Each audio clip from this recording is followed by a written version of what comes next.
बारे में गरुड़ पुराण में भी लिखा है, अथर्ववेद में भी लिखा है। और युग ऋषि ने जब अपना शरीर छोड़ा उसके पहले उन्होंने एक लेख लिखा था। उस लेख में लिखा, बच्चों, यदि भूत आत्माओं की स्मृति में कुछ स्मृति चिन्ह बनाना हो तो कोई भवन बिल्डिंग मत बनाना, दिवंगतों की याद में, दिवंगतों की स्मृति में एक पेड़ जरूर लगा देना। ऐसा क्यों कहा होगा? इसके पीछे यदि चिंतन करें तो आयुर्वेद का खंड है चरक संहिता। तो चरक संहिता में ऋषियों ने लिखा है कि जब ऋषि मुनियों का जब महानिर्वाण का समय आया तो प्रजापिता ब्रह्मा से उन्होंने एक बात कही थी कि हे देव, जब भी हमारा शरीर छूटे और नई योनि यदि हमें दे तो हमारी इच्छा है कि हमको वृक्ष रूप में हमारा अगला जन्म होना चाहिए। ये जो खड़े पेड़ आपको दिख रहे हैं ये मात्र झाड़ झनकार नहीं है, ये हम सबके प्राणदाता है, ये हम सबके जीवन दाता है। जिस दिन धरती पे एक पेड़, उस दिन एक चींटी केवल जिंदा दिखेंगे। जिस दिन 7 पेड़ धरती पे दिखेंगे उस दिन एक अकेला इंसान जिंदा दिखेगा। इसका मतलब एक व्यक्ति 7 पेड़ की हवा लेता है और एक चींटी एक पेड़ की हवा पे जिंदा रहती है। बाकी ये जो ग्लोब है पूरा ब्रह्मांड का, इसमें जीने का जो प्राण है, जितने कार्बन उत्सर्जन के साधन मनुष्य ने अपने व्यवस्थाओं में खड़े करे हैं, उसको अमृत बनाने का कोई काम कर सकता है तो उसका नाम है पेड़ पौधे, वनस्पति, कंदमूल, जड़ी बूटी और 24 घंटा प्राण छोड़ने वाली तुलसी माता, पीपल। तो इसीलिए हम लोग जब भी कोई श्रद्धांजलि या पूजा का विसर्जन करते हैं उसको या तो तुलसी के वृंदावन में करते हैं या विसर्जन पूजा पीपल के नीचे करते हैं। पितृकर्म के जितने भी लोग उत्तम कर्म करते हैं उसका जल अर्घ्यदान 12 दिन तक आपके इधर करते कि नहीं करते, शायद करते होंगे। पीपल के वहाँ एक मटकी टांगते हैं, उसमें पानी भरते हैं और रोज अपने पुरखों पितरों के नाम से दिया जला करके पितृ की गोद में पीपल में उनका वास मानते हैं। भगवान कृष्ण स्वयं कहते हैं गीता में कि वृक्षों में वृक्ष, पीपल का वृक्ष मैं ही हूँ और चौपाय प्राणियों में कामधेनु मैं ही हूँ और छंदों में छंद गायत्री छंद मैं ही हूँ और शब्द ब्रह्म में ओंकार मुझे ही जानो। ये सारी बातें कहती है कि पेड़ पौधे वनस्पतियाँ एक गुप्त दानी है, ऋषि ददीची है। हम आपके जीवन की श्रद्धांजलि को 24 घंटा प्रतिक्षण प्रतिपल इसी बात की इस प्रकृति को आवश्यकता है। सिद्धे माता जी पर बहुत बड़ा ऋण है। किसका ऋण है? देव ऋण, जिन्होंने देव दुर्लभ नर्तन का चोला उनको दिया था, इसको कहते देव ऋण। और दूसरा ऋण है उनके ऊपर पितृ ऋण, जिस कुलवंश में उन्होंने जन्म लिया और जिस कुलवंश ने उनकी परवरिश करी, छोटे से बड़ी करी और उनका घर बसा करके पाणी ग्रहण करके एक परिवार को बसाया, कुलवंश का पितृ ऋण। और एक ऋण होता है ऋषि ऋण। हमारे ऋषि लिखते हैं कि ऋषि ऋण से उऋण होने के लिए ऋषित्व जीवन का कहीं न कहीं हमारे जीवन में स्थान होना चाहिए। और वो 2 ही चीज़ से हो सकता है, एक तो सद्ज्ञान से, मतलब ब्रह्म भोज से। 2 चीज़ों से उऋण होता है व्यक्ति, ब्रह्म भोज से, अर्थात ये जो मनुष्य का दिमाग है ये मात्र हाड़ मांस का शरीर तो है नहीं, या फिर इसमें अस्थि मांस मज्जा मेद रक्त रस शुक्र केवल धातुओं का एक आवरण ही मात्र नहीं है।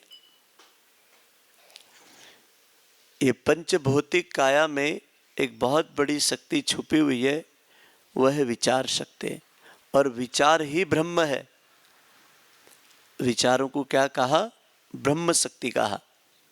यदि आपको कोई बोले कि ब्रह्मास्त्र किसे कहते हैं, वो विचारों को कहते हैं। किसी कमजोर आदमी को बलवान विचार मिल जाए तो उसके जीवन में वो ब्रह्मास्त्र का काम कर देगा।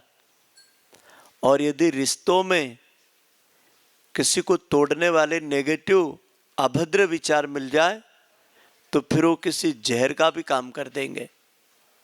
विचार विचार है, शब्द शब्द है, लेकिन जो शब्द आत्मीयता से, प्रेम से, वात्सल्य से, शास्त्रीय भाषा से निकलते हैं उसे ब्रह्म वाक्य कहते हैं। और जो वाक्य ईर्षा से, द्वेष से, नफरत से निकलते हैं वो कटु वचन होते हैं। मधु वचन रिश्ते जोड़ते हैं और कटु वचन, बोलो ना, रिश्ते। तो जीबान दो ही काम करती है, एक जोड़ने का भी काम करती है और एक तोड़ने का भी काम करती है, लेकिन उसके मूल में तो एक ही चीज है, क्या? विचार शक्ति। एक आदमी कह रहा था, बोले यार वो आदमी बहुत अच्छा था, और किसी दूसरे के बारे में कह रहा था कि वो आदमी बहुत खराब था। तब हमारे ऋषियों ने एक उत्तर दिया, ना आदमी अच्छा होता है ना आदमी बुरा होता है, जिसके जैसे विचार होते हैं वैसा व्यक्ति होता है। क्या बोला? हम कौन है? हम विचारों का दर्पण है, हम विचारों का आईना है, हम विचारों की एक प्रवाहमान नदी है। हम चाहें तो गंदा नाला बह के बन सकते हैं प्रवाह, हम चाहें तो नर्मदा गंगा का तीर बन करके प्रवाह बन सकते हैं। प्रवाह तो एक ही ओर जाता है, अंशी अंशी की तरफ। तो जो अपने को ये मिला हुआ है, ये हमारे जीवन का एक प्रवाह है। ये प्रवाह को किधर भी ले जाओ, ये तो जाना ही है। बाकी एक बात तो पक्की है, यदि गंगा के प्रवाह में नाला भी मिल जाएगा तो फिर आप उसको नाला नहीं बोलते हैं, गंगा ही बोलते हैं। गंदा नाला यदि भागीरथी गंगा नर्मदा में मिल गया तो मिल गया, फिर उसका समर्पण अपनी गंदगी का उसने अमृत में बदल दिया। एक बूंद जब सागर में मिल जाती है तो फिर हम उसे बूंद नहीं कहते हैं, उसे हम सागर कहते हैं। और सागर इसीलिए कहते हैं क्योंकि उसने अब विशालता का रूप धारण कर लिया है। बूंद की क्या विशाल थी, थोड़ी धूप आती तो भाप बन के समाप्त हो जाते, लेकिन वही नन्ही नन्ही बूंदे जब सागर में चली गई तो अथाह जल का रूप ले लिया। एक एक कोशिका जब धीरे धीरे बढ़ती गई तो शरीर का रूप ले लिया। एक एक छीका मिलता गया तो झाड़ू का रूप ले लिया। एक एक धागा मिलता गया तो कपड़ा बन गया, अच्छा मोटा मजबूत रस्सा बन गया जो तोड़े से नहीं टूटेगा। एक धागे की ताकत नहीं है, ताकत जुड़ने की है। व्यक्ति का जीवन परिवार में रहता है और परिवार का जीवन समाज और समाज की विभिन्न धाराओं में चलता है, विभिन्न प्रवाह में चलता है। जिसे हम यूँ कहें, सामाजिक जीवन में रीतियाँ होती है, रिवाज होते हैं और परंपराएं होती है, और ये बड़े लंबे समय से चल रहा है। और इस लंबे समय में इसमें कई परिवर्तन आए, कई नई नई चीज़ें जुड़ी, कई नई चीज़ें अच्छी बनी, कई बुरी बनी। चाहे आप क्षेत्र कोई सा भी देख लो, पहले घरों में मेहमान आते थे तो उनका आना जाना कितना सस्ते में हो जाता था, कितनी मितव्यता में और कितने मूल्यों में हो जाता और कितने आदर्शों में होता था, जो आज के बच्चों के लिए तो एक कहानी केवल रह गया है।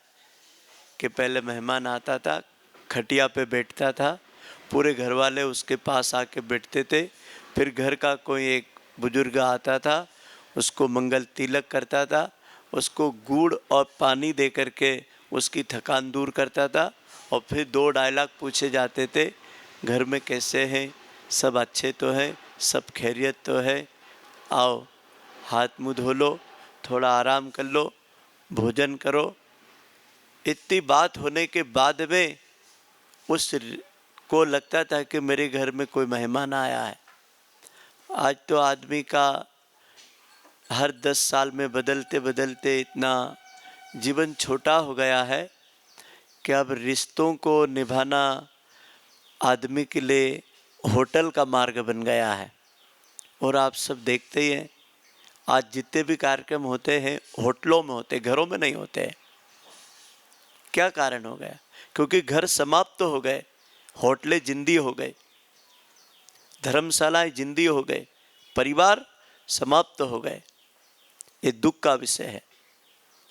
आज अपन घर में कार्यक्रम कर रहे हैं, आंगन में बैठे हुए हैं, क्यों? सोच के कारण। जितनी सोच आप दिखावे की बनाओगे, जितनी सोच आप प्रदर्शन की बनाओगे, जितनी सोच पैसे की बनाओगे, जितनी सोच लोगों को उनके कार्यक्रम से और अच्छा करने की बताओगे, तो फिर घर जरूर छोड़ना पड़ेगा, फिर अच्छी होटल देखना पड़ेगी, अच्छी से अच्छी डेकोरेशन करने वाली कंपनियां देखना पड़ेगी। सब हो जाता है और शानदार से शानदार क्या करना है, एटीएम पे सब पूरा काम हो जाता है। आदमी को तो आज पैसा भी नहीं देना है, बस एक एटीएम की जिंदगी बच्चे के लिए भी बन गई और हमारे घर के रीति रिवाज परंपराओं के लिए भी बन गए। हमारे ऋषि कहते हैं कि जितने भी पारिवारिक कार्यक्रम हैं वो अपने घर के कार्यक्रम हैं। अपने घर के साथ बैठ करके, अपने आंगन में, अपने हृदय के आंगन में बैठ करके उन्हें करना चाहिए, और उसमें इतनी सादगी रहे, इतनी गंभीरता रहे कि हम एक दूसरे के रिश्तों का सम्मान कर सकें, एक दूसरे के रिश्तों की मर्यादाओं को समादरणीय बना सकें, ताकि सरदार वल्लभ भाई पटेल का जो सूत्र था, आमिर व्यक्ति वो नहीं है जो 10 गरीब की आंखों में आंसू पैदा कर दे। आमिर व्यक्ति वो है जो 10 गरीब व्यक्ति को साथ लेकर के चले, वो सच्चा आमिर व्यक्ति है। मेरे घर के कार्यक्रम ऐसे हो कि जिसमें 10 गरीब आदमी भी देख करके सोच ले कि हाँ, ऐसा तो मैं भी कर सकता हूँ। मेरे कार्यक्रम इतने खर्चीले, इतने तड़क भड़क भड़कीले, इतने प्रदर्शन वाले, इतने दिखावे वाले ना बने कि किसी गरीब आदमी को वही चीज करने के लिए मकान गिरवी लगाना पड़े, खलियान बेचना पड़े, खेती गिरवी रखना पड़े, जिपे फंड निकालना पड़े, बैंकों से लोन लेना पड़े, पत्नी बच्चों का भविष्य को दाव पे लगा के गहने गिरवी मारनी पड़े साहूकार के यहाँ। एक अस्पताल से एक पेशेंट को डिस्चार्ज कराया एक व्यक्ति ने, तो डॉक्टर ने ऐसे पूछा उसको कि भाई थोड़े 2-4 दिन और रखो, तो उसने कहा नहीं डॉक्टर साहब, बोले अभी कभी मर जाएगा तो बाद में भी 1-1.5 लाख का खर्चा है। सोच के देखो, सत्य घटना बता रहा हूं। 2-3 दिन पहले किसी डॉक्टर ने मुझे कही, पंडित जी मैंने उस पेशेंट को कहा कि भाई इसको रखो, बोले मुझे पैसा भले मत देना, मैं गायत्री परिवार से जुड़ा हुआ हूँ, लेकिन मुझे लगता है कि 2-4 दिन और जिंदा रह सकता है यदि यहाँ रखोगे तो। आज ही तुम ले जाओगे घर जाके दम तोड़ देगा, लेकिन यदि इसको 4 दिन की सांसों की गुंजाइश है तो रखो इसको। लेकिन यदि 4 दिन का बिल 1 लाख रुपया और लग रहा है तो मुझे ले जाना है, इसलिए मेरी मजबूरी है कि मुझे समाज को मिठाई खिलाना है, मुझे हलवा खिलाना है, मुझे पूड़ी खिलाना है, मुझे पकवान खिलाना है, मुझे समाज को कुछ बांटना भी है, कपड़े बांटना है, बर्तन बांटना है, मुझे कुछ मान्यताओं के आधार पर 1,50,000 रुपया समाज में खर्च करना पड़ेगा, नहीं तो लोग ये कहेंगे कि इसने क्या किया। मेरी हैसियत तो नहीं है, हैसियत दिखाना है मुझे कर्ज करके। मेरी माँ को समय से पहले उसको, मेरे पिता को समय से पहले उसे मारना भी है, मुझे उपचार नहीं कराना है। क्यों नहीं कराना है? क्योंकि मुझे अगले खर्चे को भी देखना है।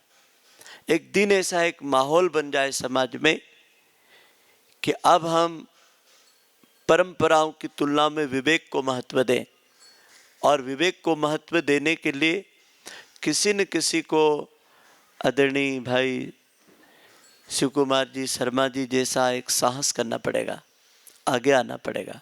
और आगे आने के लिए केवल गालियां खानी है, केवल लोगों के ताने सुनना है, कुछ दिनों के लिए लोगों के हंसी सुनना है, कुछ दिनों के लोगों के बदनामी सुनना है, कुछ दिनों के लिए घर के ही लोग जो बहुत निकट रहते हैं उन्हीं के कुछ छोटे मोटे डायलॉग सुनना है। सुन लेना, ये आपके लिए केवल थोड़े दिन के लिए रहेंगे, लेकिन यदि किसी दिन स्वस्थ परंपराओं का नाम आएगा तो शुरुआत यहाँ से होगी। यार ऐसा कार्यक्रम हमने हमारे एक रिश्तेदार के यहाँ, एक परिवार के यहाँ देखा था कि जिन्होंने केवल दीपक जला करके और पेड़ पौधों की पूजा करके, तरुपुत्र यज्ञ करा करके एक सात्विक वातावरण में श्रद्धांजलि दिया। किसी भी प्रकार का आडंबर नहीं किया, बहुत बड़ा भोजन नहीं किया, बहुत पकवान और मिठाइयाँ नहीं रखी, अतिथि भोजन रखा। और पत्रिका पे भी कहीं शोक संदेश नहीं लिखा और न शोकाकुल परिवार लिखा।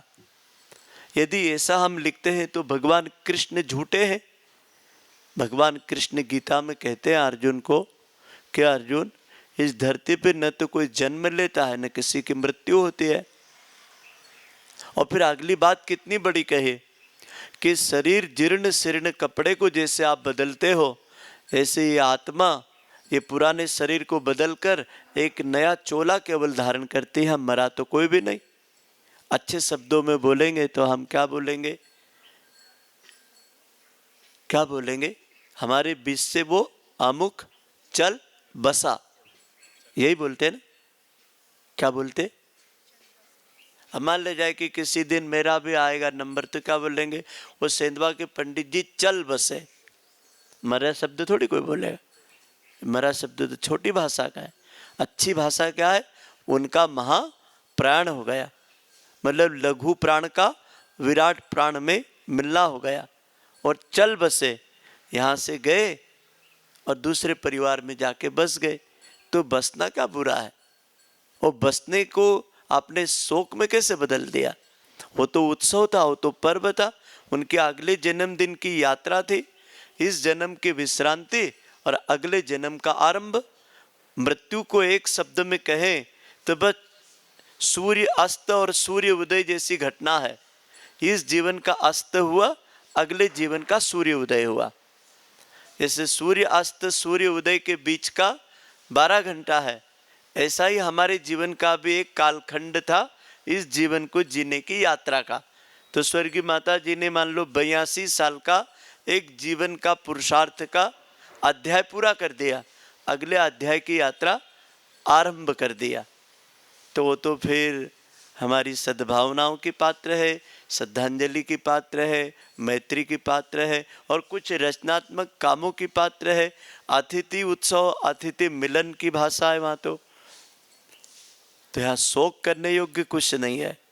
और कई लोग लिखते हैं ना शोकाकुल परिवार, मतलब पूरा उनका परिवार शोक में डूब गया है, साहब इतना दुख हो रहा उनको। वो कई लोग तो पत्रिका के डायलॉग में वो पहला ही शब्द लिखते हैं, अत्यंत दुख के साथ सूचित किया जाता है कि आप बताइए। और अगला नीचे डायलॉग कितना खतरनाक लिखते हैं, बोले चंगूलाल के पिताजी मंगूलाल जी वैकुंठ धाम को सिधार गए। कई लोग लिखते कि स्वर्ग धाम को सिधार गए, कई लोग लिखते हैं कि ब्रह्मलोक सिधार गए। यार के बीच में कुछ है कि नहीं है? तो डायरेक्ट इनको तो वैकुंठ मिल जाता है, मरो के इनको स्वर्ग ही मिल जाता है। फिर वो कर्म का क्या होगा? भगवान कृष्ण ने जो गीता में कहा गहना कर्मणो गति, तो ये कर्म का हिसाब कब पूरा होगा? तो आदमी की गति मति से होती है और मति कर्म को जन्म देती है। क्या बोला? आदमी की गति मति से होती है, और हर मति मतलब हर विचार किसको जन्म देता है? बोलो, कर्म को। यदि मैं यहां तक आया हूं तो मेरे कर्म से आया हूं। यहां से वापस मेरा जब जाने का समय आएगा तो मेरी कर्म यात्रा पूरी हो गई। अब मुझे अपने अगले कर्तव्य की कर्म यात्रा का मुझे आरंभ करना है। स्पष्ट हो गया। यदि गति चाहते हो तो एक ही चीज रखो कि हमारी मति कैसी है, और मति को आज बदलो चाहे कद बदलो, ये बदलेगी ब्रह्म यज्ञ से। तो इसीलिए आज हमने यहाँ मति को बदलने के लिए, विचारों को बदलने के लिए एक ब्रह्म यज्ञ रखा है और एक तरुपुत्र यज्ञ रखा है। तरुपुत्र यज्ञ का मतलब हमें प्रकृति का, इस ऋषियों का, इस देवभूमि का ऋण चुकाना है। तो ब्रह्मा का ऋण चुकाने के लिए ब्रह्म शक्ति, विचार शक्ति को कहते हैं। तो इसको कहते हैं ब्रह्म यज्ञ। ये ब्रह्म यज्ञ का आप सब लोगों को जो यहाँ से दी जाएगी सामग्री, भागीरथी गंगा का जल, ये सभी तीर्थों का जल ऊपर से उत्तराखंड से 7 नदियों के द्वारा ब्रह्म कुंड में आता है। और हमारे विद्वान आचार्य जब अमृत कुंभ बनता है वहां पर 12 साल में एक बार हरिद्वार की पावन नगरी में, तो उसके कुंभ काल के सिंह लग्न में जब पानी को अमृत बूंदे बरसती है, अभी आप गंगा जल लाते हो, अमृत जल नहीं लाते हो, ये गंगा का अमृत जल है जो कुंभ काल में वहां पर हम लोग वेद मंत्रों के साथ भागीरथी गंगा का आह्वान करके ये जल कलशों में लेकर के जाते हैं। और फिर जहाँ करोड़ों गायत्री जप होते हैं वह हमारे साधक भाई बहन इस जल को अभिमंत्रित करके अखंड अग्नि, अखंड दीपक की प्राण संरक्षण में, ये सप्त ऋषियों की तपोभूमि में ये जल की झारी भरते हैं। और ये जल की झारी हम हमारे किसी भी पवित्र मांगलिक कार्य होते हैं, चाहे हमारा जन्मदिन हो परिजनों का, चाहे फिर श्रद्धांजलि कार्यक्रम हो, चाहे हमारे घर के वास्तु शांति हो, चाहे हम किसी से मिलने जाते हैं तो हम उपहार में हम अमृत देते हैं उनको। आपके बाकी तो चीजें आपके भगवान के दया से सब कुछ है, हमारा देने के पीछे भाव क्या है? यह अमृत कलश आपके घर जाए और आपके घर की नेगेटिव एनर्जी को, आपके घर के पतन को, आपके घर की बुरी शक्तियों को, आपके घर के दोष दुर्गुणों को दूर करें। और यह हमारी भागीरथी गंगा ने जैसे सगर पुत्रों को तारा था ऋषि भागीरथ के तप से, ऐसे ही युग ऋषि के तप से यह विचार क्रांति की ज्ञान गंगा आपके विचारों की मति को अच्छी दिशा प्रदान करे। तो इसमें एक छोटी सी किताब है, हारी न हिम्मत। ये 20 करोड़ लोगों ने किताब को पढ़ी है, और इस किताब को पढ़ने के लिए एक पृष्ठ पर एक दिन का विचार है। 31 का महीना है तो 31 विचार है, 30 का महीना है तो 30 विचार है, 28 की फरवरी है तो 28 विचार है। तो 1 तारीख को एक विचार पढ़ना। टाइम कितना लगेगा? ज़्यादा से ज़्यादा 30 सेकंड। वो मैं आपको गारंटी देता हूँ कि इसमें जो 30 विचार लिखे हुए हैं, इसको जब आप एक एक दिन पढ़ना सोने के पहले, हम लोग तो इसको बिस्तर के नीचे रखते हैं, जैसे सोने के लिए गए ये किताब हाथ में आएगी, एक संदेश पढ़ेंगे और उसका चिंतन करते हैं। 2.5 मिनट में गहरी नींद लग जाती है। जो विचार दिन भर के राग और द्वेष में दौड़ रहे थे, लोभ लालच मोह अहंकार में भटक रहे थे, वही तो मेरे दुश्मन थे, वही तो मेरे प्रेत थे, वही तो मेरे भूत थे, वही तो मेरे राक्षस थे। मेरे ही विचार मेरे सपने बनते थे, मेरे ही विचार मुझे नींद नहीं लेने दे रहे थे, मेरे ही विचार कल का भविष्य की चिंता करने में मुझे रात भर जागने के लिए विवश कर रहे थे। उन विचारों को आखिर स्पिरिट ब्रेकर कौन देगा? उन विचारों को आखिर रोकेगा कौन? उन गंदे विचारों से आपको अमृत विचारों की धारा को चालू कौन करेगा? वो करेंगे युग शक्ति गायत्री की वह विचार क्रांति, जिसके माध्यम से संपूर्ण वेदव्यास की परंपरा को हिमालय के ऋषियों ने गायत्री परिवार के माध्यम से विचार क्रांति अभियान चलाया है। तो आज हम आपके घर में 2 गंगा दे रहे हैं, भागीरथी गंगा का जल और विचार क्रांति की गंगोत्री का ज्ञान यज्ञ का जल, ज्ञान गंगा और विचार गंगा। जब आपके घर जाएगी तो ये दोनों गंगा में यह कुरीतियाँ मिट करके रहेगी और मिटेगी।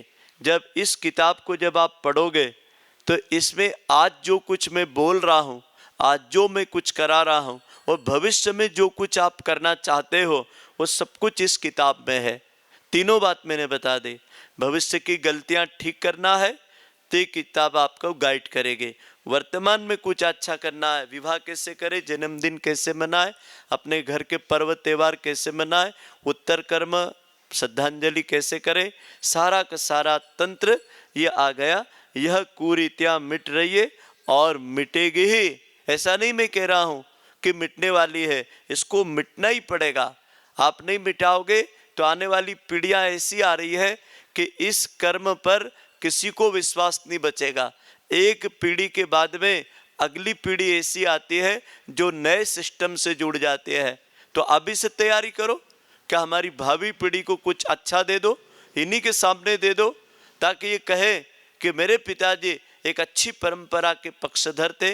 अन्यथा हमारे बच्चे या तो भ्रम में करेंगे या भय में करेंगे या डर में करेंगे या कुरीति को केवल लोक लाज के लिए जिंदा रखेंगे। अगली किताब और महत्वपूर्ण है, यह बोल रहा है महाकाल।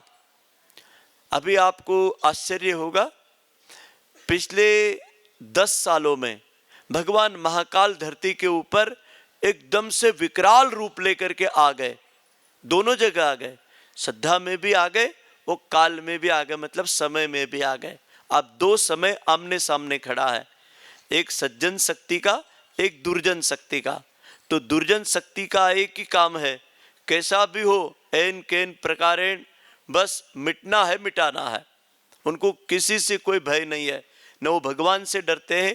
ये तो देवी दुर्गा के साथ हुआ, स्वयं ब्रह्मा के साथ हुआ, स्वयं राम और कृष्ण के साथ हुआ, स्वयं बुद्ध महावीर नानक कबीर के साथ हुआ। ये कोई दुर्जन शक्ति ने किसी को छोड़ा? इतिहास देख लो, जहां भी देवी गुण की शक्ति आगे बढ़ी तो दुर्जन शक्ति ने उससे युद्ध किया। युद्ध के अपने अपने तरीके हैं। पहले युद्ध हथियारों से होते थे, सिद्धियों से होते थे। अब युद्ध व्हाट्सएप से होते हैं, अब युद्ध मोबाइल से होते हैं, अब युद्ध पीठ पीछे आलोचना और टीका टिप्पणी से होते हैं। कैसे भी तरीके बदल गए, बाकी युद्ध जारी है। तो आपसे निवेदन है कि ये जो महाकाल की जो चेतना है ये कुछ कह रही है। ये चित्र को ही आप देखोगे तो तांडव नृत्य करते हुए भगवान शिव कुछ कह रहे हैं कि आप अपने जीवन में या तो काल के साथ चलो, अन्यथा महाकाल किसी को छोड़ने वाला नहीं है। इसमें लिखी गई एक एक बात भविष्यवाणी की तरह है। इसको पढ़ना, आपको हर चीज का उत्तर मिलेगा। इस महाकाल की चेतावनी को या महाकाल के संदेश को जब आप पढ़ोगे, ऐसा लगेगा त्रिलोकीनाथ अर्धनारी नटेश्वर भगवान शिव स्वयं शंभु बोल रहे हैं और आपके जीवन को इस काल के साथ महाकाल एक नई शक्तियां देना चाहते हैं। तो ये तीनों पुस्तक को आप अपने जीवन के 3 यज्ञ जो मैंने बताए ना, ब्रह्म यज्ञ, देव यज्ञ और ऋषि यज्ञ, तो ये तीनों यज्ञों के एक ब्रह्म ज्ञान की विद्या के रूप में दे रहे हैं। उसके बाद में अगला आता है तरुपुत्र महायज्ञ। ज्ञान यज्ञ के साथ में ब्रह्म यज्ञ के साथ में हम करने जा रहे हैं तरुपुत्र महायज्ञ। आदरणीय शर्मा जी ने एक आज्ञा करी कि पंडित जी अभी 108 कुंडी यज्ञ जो हो रहा है घेगांव में, मतलब गुरुदेव जहाँ 5 दिन रहे, मेरी अपनी जन्मभूमि है, वहाँ पर अभी भूमि पूजन होगा। वहाँ आने वाले समय में 108 कुंडी यज्ञ होगा। 8 तारीख को भूमि पूजन होगा और 1 से 5 में 108 कुंडी यज्ञ होगा। लाखों लोग आएंगे, तो वहाँ कुंड से हम प्रसाद देंगे, तरु प्रसाद।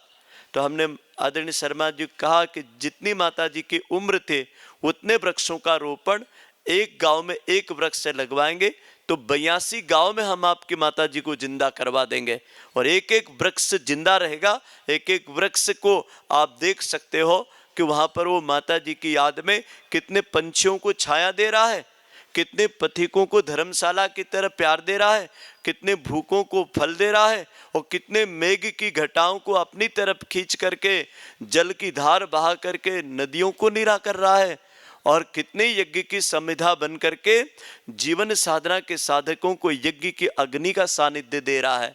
एक वृक्ष अपने जीवन में 1,01,00,000 के दान का पुण्य देता। एक वृक्ष, मैं नहीं कह रहा हूं, गरुड़ पुराण में लिखा है कि मनुष्य ने अपने पुरखों पूर्वजों के स्मृति में तरु दान करना चाहिए, तरु रोपण करना चाहिए। क्यों? इनका ऋण है हमारे ऊपर। शायद आपको पता होगा, हम 24 घंटे में 21,642 सांसें लेते हैं। ये कहाँ से आती है? बोलो ना। पेड़ पौधों से आती है। इसको यदि मैं लीटर में नाप के बताऊं ना, तो 13,000 लीटर हवा, ऑक्सीजन मनुष्य को 24 घंटे में लगती है। और एक ऑक्सीजन का सिलेंडर यदि किसी बीमार के नाक में आप लगाते हैं किसी हॉस्पिटल में, तो लगभग 2.5 घंटा चलता है और लगभग 1,000 से 1,500 रुपया उसका बिल आता है। कितने देर का? 2.5 घंटे का। यदि 2.5 घंटा किसी हॉस्पिटल में आपको बीमार को जिंदा रखना है तो कितना खर्चा है? 1,500 रुपया। आप कितने साल तक जिंदा रहे? भागीरथ जी, आप कितने साल के हैं? अब 72 में प्रति घंटे का 700 रुपए का गुणा करो तो पूरे जिंदगी में कितने अरब रुपया आपके ऊपर एक पेड़ का कर्जा है। लाख भी नहीं। जोड़ के देखना अपना अपना कि अभी तक आपने, यदि शर्मा जी जोड़ेंगे ना इनकी माता जी का, कि मेरी माँ को 82 साल गुणित एक दिन के 24 घंटे, एक दिन के, और एक साल के 365 दिन, तो 365 का पहले 82 में गुणा करना पड़ेगा जब दिन बनेंगे, और फिर दिनों में 24 घंटे का गुणा करना पड़ेगा जब जाकर के घंटे बनेंगे, और घंटे में फिर 700 रुपये घंटे का गुणा करना पड़ेगा जब जाकर के रिजल्ट आएगा कि कितने खरब रुपए की आप हवा पी गए। और मैं एक बात झूठ बोल नहीं रहा हूं, यहाँ आप जितने बैठे लोग हैं, मुझे यदि आप चाहो तो व्यक्ति के रूप में मुझे आप नकार सकते हो, लेकिन सिद्धांत के रूप में और सत्य के रूप में और प्रकृति के अनुदान के रूप में, उनकी शक्ति के रूप में आप मुंह यदि मोड़ रहे हैं तो आप अपने कर्तव्य से हट रहे हो, और यदि उनकी तरफ देख रहे हैं तो आप युग धर्म का निर्वाह कर रहे हैं।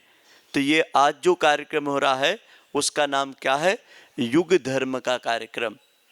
हर युग का धर्म होता है।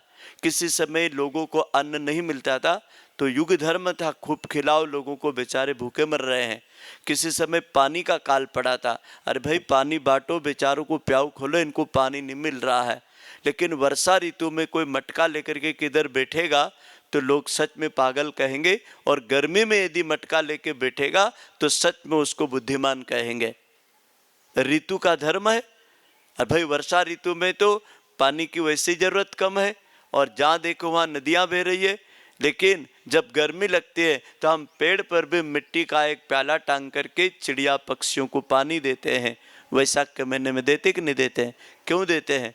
अभी बारिश में टांग दो, लोग आपको पागल कहेंगे, वो कहेंगे यार अभी पानी की कमी है क्या, ये क्या ऐसे कर रहा है।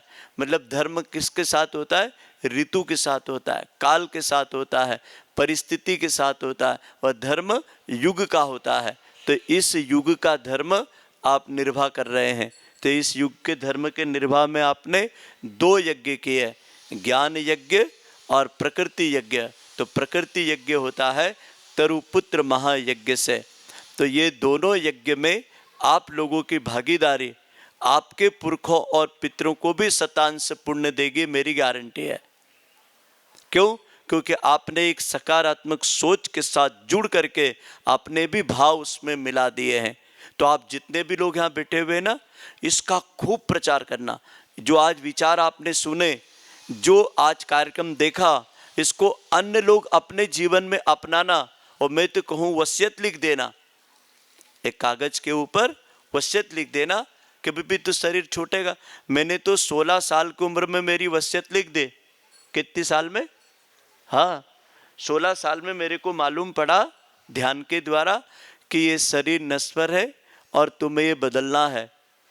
अरे मैंने कहा मेरी जीवन की सच्चाई यह है कि मैं जिंदा हूँ, और परम सत्य यह है कि एक दिन मुझे मरना भी है। और जिस दिन आदमी को ये पता लग जाएगा कि मुझे मरने के लिए धरती पर आया हूँ तो जीने के लिए क्या करना चाहिए, तो सही सही कर्म में लग जाएगा। और जो लोग केवल लोगों को दिखाने के लिए कुछ कर रहे हैं, इसका मतलब है कि उनको पता ही नहीं है कि मुझे मरना भी है। उनको तो यही पता है कि ज़िंदगी प्रदर्शन के लिए मिली है और इस प्रदर्शन के लिए जितना ज़्यादा से ज़्यादा कुछ भी करूं लेकिन अच्छा प्रदर्शन कर दूं, जबकि वो उसके जीवन की नश्वर शक्तियों का प्रदर्शन कर रहा है। शाश्वत शक्तियां तो ये है कि जिनको हम छोड़ के जाएंगे।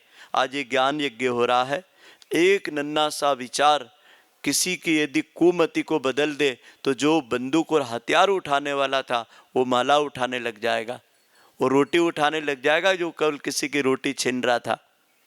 तथागत भगवान बुद्ध ने यही जीवन भर किया। जब वो विहार करते थे तो कोई भी मिलता था तो ज्ञान यज्ञ करते थे। ऐसे ही ज्ञान यज्ञ करते करते एक रास्ते से जा रहे थे, अंगुलीमाल नाम का व्यक्ति उनको मिला और उसने तलवार निकाली, अट्टास भरे, बोले आज तो आपकी उंगलियां काटूंगा और माला बनाऊंगा, गले में पहनूंगा। तथागत बुद्ध ने कहा रुको अंगुलीमाल, आपने इतनों की उंगली पहन रखी है और मुझे पक्का भरोसा है कि आज मेरा नंबर है, लेकिन एक काम करो, ये पेड़ के ऊपर से एक डाली तोड़ करके लाओ। वो गया, तोड़ी डाली, तथागत के पास रखी। तथागत भगवान बुद्ध ने कहा बेटा इस डाली को इस पेड़ के ऊपर वापस लगा दो। अंगुलीमाल का सिर झुक गया, भगवान ये काम मेरा नहीं है, ये काम तो प्रकृति का है, ये काम तो उसकी जड़ों का था। तथागत ने केवल छोटा सा सूत्र कहा, अंगुलीमाल मैं जिंदगी में ठहर गया हूँ, मैं जिंदगी में समझ गया हूँ कि जिंदगी किस राह पे चलना चाहिए।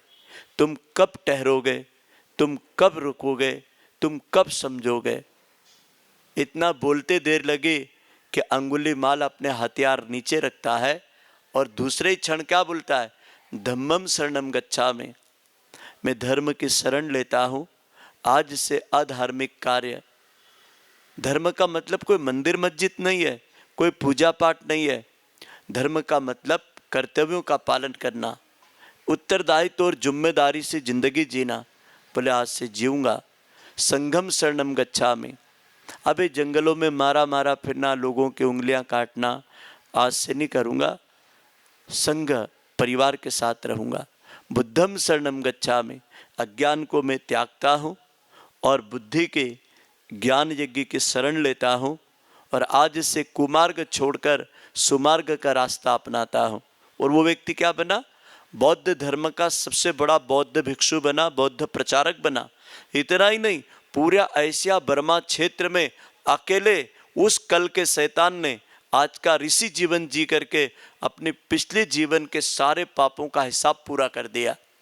जब निर्वाण का समय आया तो उनके परम शिष्य आनंद ने भगवान बुद्ध से पूछा, बोले आप निर्वाण के पहले मुझे ये बताओ, यह अंगुलीमाल ने जीवन भर लोगों की उंगलियां काटी, इतना कुकर्म किया और आप बोल रहे हैं कि इसको भी महानिर्वाण हो जाएगा। तो बोले इसको महानिर्वाण कैसे होगा।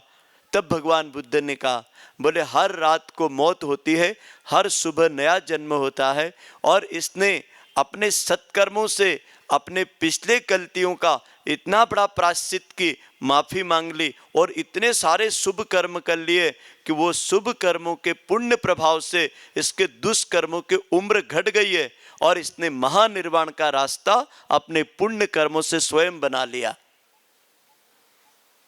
बताइए, आदमी की गति और दुर्गति का कारण हमारी पूजा पाठ नहीं है, मेरे अपने कर्मों का परिवर्तन है। यदि मैंने पुराने कर्म छोड़ दिए और नए कर्मों के रास्ते पे लग गया तो मेरी सद्गति, मेरे जीवन का अगला अध्याय मुझे नया सिरे से लिखना और देखने को मिलेगा। तो आप सबसे निवेदन है, इस ज्ञान यज्ञ को, इस तरुपुत्र महायज्ञ को आप लोग जहाँ भी आप रहें, हम तो 82 गाँव में कर ही रहे हैं और सुंदर इतने शानदार फलदारों का पेड़ रोपण करेंगे और एक एक किसान को जिम्मेवारी से लगवाएंगे और वो 82 वृक्ष इस तरीके के हरे भरे होंगे। जैसे मैंने पूर्व में बताया, 1 करोड़ 1 लाख का दानी एक वृक्ष को लगाने वाला। तो आज ये मान करके चलो कि 82 करोड़ रुपया 82 लाख रुपए का दान हो रहा है, जो आपको नहीं दिख रहा है, लेकिन जो मैंने हिसाब बताया है इसको कोई गणित फैल नहीं कर सकता। इतनी टन ऑक्सीजन, इतने पेड़ पौधे, इतनी संविधा, इतना जीवन, इतना फल, इतनी छाया, जो कहाँ से आएगी? आप सब इस बात से सहमत होंगे और इसको आप लोग बड़ी श्रद्धापूर्वक स्वीकार भी करेंगे।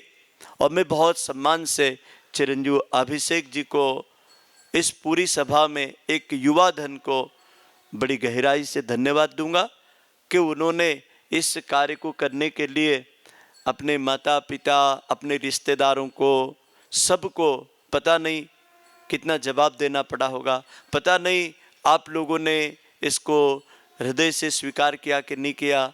इस श्रद्धांजलि समारोह को आपने एक नई परंपरा मान करके ऐसा भी सोचा होगा कि अभी तक तो हमारे ब्राह्मणों में ऐसा ऐसा होता था, इतना इतना पकवान बनता था, इतनी इतनी मिठाई बनती थी, इतने नमकीन बनते थे, और ये एक अतिथि आहार का कार्यक्रम। और आपकी कागज़ की पत्रिका पे भी आपने लिखा नहीं, उत्तर कर्म, शोक संध्या और फिर अन्नदान। तो अतिथि भोजन में ऐसा लिखा नहीं जाता है। अन्नदान शब्द वहाँ लिखा जाता है जहाँ पर जिसका मृत्यु हुआ उसके सारे कर्मों को बांटना है, तो वहाँ अन्नदान लिख दिया जाता है।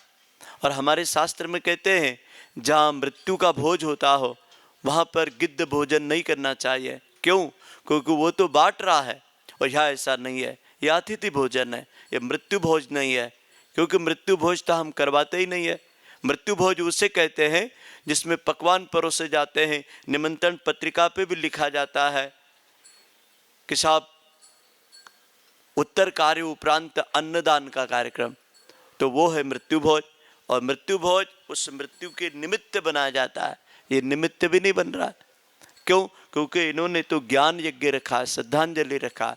तो यहाँ सब कुटुंबी स्वजनों को, इष्ट मित्रों को, परिवारजनों को, आचार्यों को एक अतिथि के रूप में बुलाया। हमारे कार्यकर्ता साथ में आया भाई पंकज जी, तो उसने रास्ते मेरे से प्रश्न पूछा। वो पंडित जी बोले मैं तो कहीं आज तक मैंने मृतक भोज किया नहीं। तो बोले आज शर्मा जी के घर। मैं कहा करना है बेटा? तो वो बोले वहां कैसे करना है? मैं कहा मृतक भोज नहीं है इसलिए करना है। मृतक भोज उसको कहते हैं जो मृतक के नाम पे उस तरीके से बनाया जाता है। ये तो श्रद्धांजलि कार्यक्रम है, और ये अतिथि भोजन प्रसाद लिखा है ना पत्रिका में? बोले हाँ लिखा है, ऐसा ही लिखा है, अतिथि भोजन प्रसाद। तो हमारे यहाँ अतिथि को क्या कहते? अतिथि देवो भव। तो देवता जब घर में आते हैं तो अतिथि के रूप में आते हैं, तो हमारी थाली में जो है वो हमारे देवता भी खाते हैं। अच्छा, देवताओं को भोग कौन सा लगता है? जो आप खाते हो वही भोग लगाते हो ना? ऐसा तो नहीं कि मेहमान जैसा बना के लगाते हो, नहीं। अपने घर में जब भी भोजन बनता है तो भगवान को भोग कौन सा लगता है? अतिथि भोग लगता है कि भगवान आज हमारी थाली में दशहरे की मिठाई, तो आप भी मिठाई खा लीजिए। आज हमारी थाली में दिन भर की दिनचर्या वाला दाल चावल सब्जी रोटी, आप भी खा लीजिए। भगवान वही खाता है, कौन सा? घर का भोजन। तो आज आपको अतिथि भोजन प्रसाद में जिन्होंने यदि छोड़ भी रखा हो, यहाँ जरूर खाना। ये वो नहीं है, अन्नदान वाला मामला नहीं है। यहाँ तो इन्होंने तरुपुत्र महायज्ञ कर दिया, ज्ञान यज्ञ कर दिया, और सप्त सागरों की शक्ति को लेने आई शक्तियाँ भागीरथी गंगा को ये भैया खुद लेकर के आए। इनको हमने कहा था, मैं कहा शर्मा जी काम करना, मैं कहा कि बेटे को बोलना कि ज्ञान यज्ञ करना है। तो परम सद्या डॉक्टर साहब जी ने अखंड दीपक अखंड अग्नि के परिसर से इनका भाव भरा, ये देव स्थापना की पावन मंगल चेतना गंगा माता भेज दी साथ में। ये तो गए थे गंगा दर्शन करने के लिए, लेकिन ये स्वयं गंगा लेकर के आ गए। ऐसे बहुत कम लोग हैं जो इतना सोचते हैं, जो आज आदरणीय शर्मा जी के परिवार ने हम सब के लिए कल्याणकारी एक बहुत अच्छा आयोजन रखा, और इससे हम सबको प्रेरणा मिले।